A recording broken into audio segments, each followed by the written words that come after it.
Hello friends, कैसे हैं आप लोग। तो आप सबका स्वागत है इस नए चैनल पर। तो जो भी व्यक्ति ये वीडियो देख रहा है उससे दोस्तों मैं विनती ही कर सकता हूँ यार, किसी को ये थोड़ी बोलूँगा, लेकिन आपसे मेरी दोस्तों एक विनती है कि इस चैनल को सब्सक्राइब जरूर करें। हम यहाँ पर आपके लिए टेक्निकल एनालिसिस के ऊपर बहुत सारी वीडियोस लाते रहेंगे, जिसमें हम बहुत सारे स्टॉक की आगे चलकर दोस्तों बात करने वाले हैं। और मैं इस नए चैनल में कोशिश करूंगा कि रोज आपके लिए कोई ना कोई स्टॉक की चार्ट एनालिसिस करूं और रोज आपके लिए वीडियो रेगुलरली लाता रहूं। ये कोशिश मेरी इस नए चैनल में रहने वाली है। तो जो भी व्यक्ति ये वीडियो देख रहा है इस चैनल को सब्सक्राइब करे और बेल नोटिफिकेशन इतनी जोर से दबाए कि बाजू वाले को भी पता चले, पड़ोसी को, कि भाई ने आरसी इन्वेस्टमेंट चैनल सब्सक्राइब करा है। तो चलिए दोस्तों अब आगे बढ़ते हैं। तो इस वीडियो में दोस्तों हम बात करेंगे रिलायंस इंडस्ट्रीज के बारे में।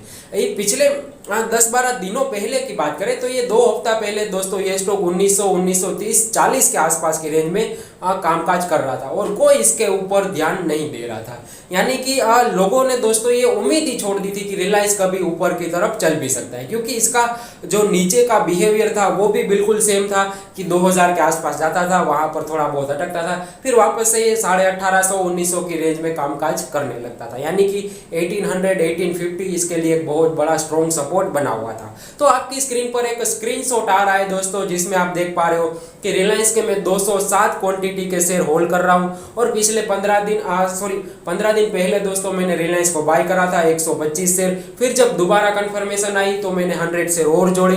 तो आगे भी दोस्तों मैं अपनी बात बता दूं, फिर हम चार्ट पर चलेंगे कि आगे भी अगर रिलायंस में मुझे और ज्यादा कंफर्मेशन आती हुई दिखी तो मैं और भी यहां से रिलायंस के कुछ शेयर ट्रेडिंग पोजीशन के लिए मैं जोड़ सकता हूं। चलिए दोस्तों हम चार्ट पर चलते हैं, वहीं पर सारी बात करेंगे कि जिसके पास रिलायंस का स्टॉक पड़ा हुआ है उसका स्टॉप लॉस कहाँ होना चाहिए, फर्स्ट टारगेट क्या रखेंगे, एंड अगर किसी ने अभी तक बाय नहीं किया है और ये 10-12-15% की जो पिछले 2 हफ्तों के अंदर चाल आई है, और उससे भी बड़ी बात दोस्तों ये है कि 2 हफ्तों में जो 12-15% की एक तेजी देखने को मिली, उसके बाद इस स्टॉक में पिछले 1 हफ्ते के अंदर कोई बड़ी गिरावट देखने को नहीं मिली। यानी कि जो बायर्स है दोस्तों उसको ये स्टॉक बाय करने का मौका नहीं दे रहा है। तो हम चार्ट पर समझेंगे दोस्तों कि हमें इसको कहां बाय करना चाहिए, एंड बाय करने के बाद दोस्तों हमारा शॉर्ट टर्म स्टॉप लॉस क्या होना चाहिए। तो चलिए दोस्तों हम चार्ट पर चलते हैं।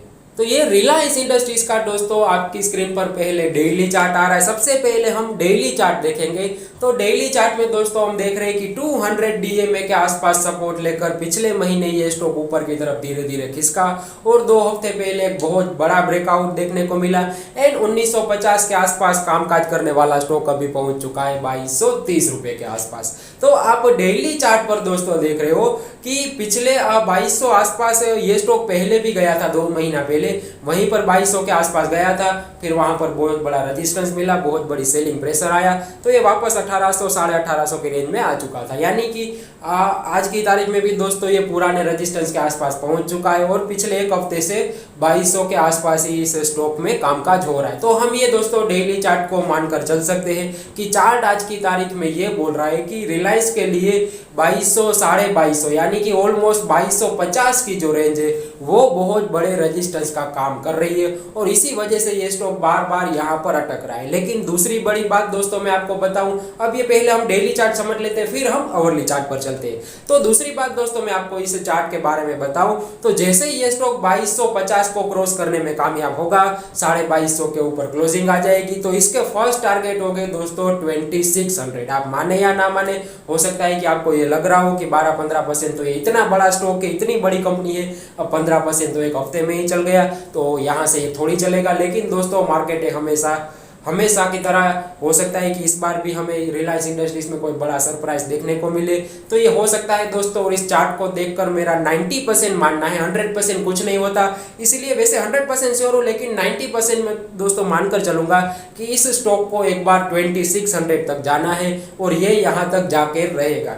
अब इसमें 5 दिन लगते हैं, 15 दिन लगते हैं, या तो 2 महीने लगते हैं, ये मुझे बिल्कुल नहीं पता। अब जिसको पता होगा वो जानता होगा। लेकिन चार्ट दोस्तों इसका प्राइस बिहेवियर एंड इसकी एक जो चाल जो पिछले हफ्ते देखने को मिली वो देखकर हम बोल सकते हैं कि इसको एक बार 2600 तक जाना है। तो ये था डेली चार्ट जो हमने समझ लिया।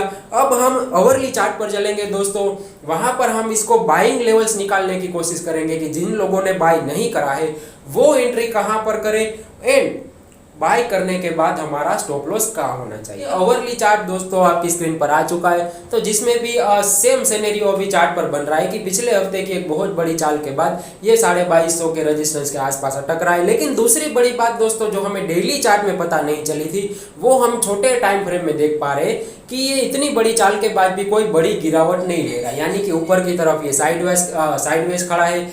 यूं कह सकते हैं दोस्तों इस चार्ट को देखकर कि रिलायंस इंडस्ट्रीज अभी टाइम वाइज करेक्शन कर रहा है। इसमें कोई प्राइस वाली यानी कि भाव की करेक्शन 1% भी देखने को नहीं मिल रही, इसमें टाइम टूट रहा है, यानी कि इस करेक्शन को बोला जाता है दोस्तों टाइम वाइज करेक्शन।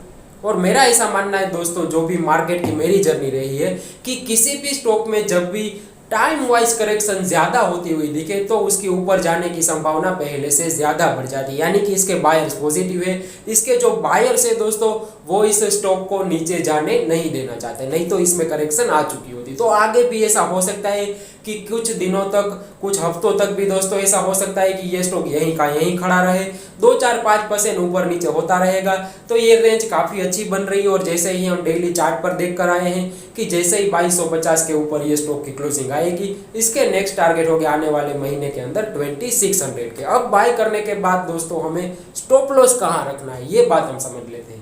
तो पर्सनली मेरा ऐसा मानना है दोस्तों, जैसा कि मैंने अपना पोर्टफोलियो, अपना एक ट्रेडिंग अकाउंट आपको साथ शेयर करा रिलायंस इंडस्ट्रीज वाली होल्डिंग को, कि मैंने इसमें कोई स्टॉप लॉस नहीं लगाया। आप माने या ना माने, मैंने इसमें कोई स्टॉप लॉस नहीं लगाया। अब रिलायंस में एक कामकाज हो सकता है, ऐसा मेरा मानना है कि मान लो कि बहुत सारे लोग अगर रिलायंस को लेकर पॉजिटिव हो गए, अगर बहुत सारे रिटेल इन्वेस्टर हर जगह पर रिलायंस की बातें होने लगे कि रिलायंस को बाय करना चाहिए, रिलायंस को बाय करना चाहिए, तो ऐसा मेरे ख्याल से दोस्तों रिलायंस में ऐसा हो सकता है कि ये एक बार बहुत झटके से नीचे की तरफ आ सकता है और वीकर हैंड को निकालने के लिए ये एक बार नीचे की तरफ 5-7% का झटका दे सकता है। तो मेरे ख्याल से अगर कोई व्यक्ति बाय करना चाहता है तो इसमें कोई स्टॉप लॉस ना लगाए। हो सकता है दोस्तों कि आप 2100 के आसपास स्टॉप लॉस लगाओ, 2050 का स्टॉप लॉस लगाओ। वैसे इसका स्टॉप लॉस आ रहा है 2050 रुपये। टेक्निकल चार्ट के हिसाब से इसका स्टॉप लॉस है 2050 रुपये। लेकिन अब मेरा ऐसा मानना है दोस्तों कि जिस तरीके का माहौल बना हुआ है रिलायंस को लेकर,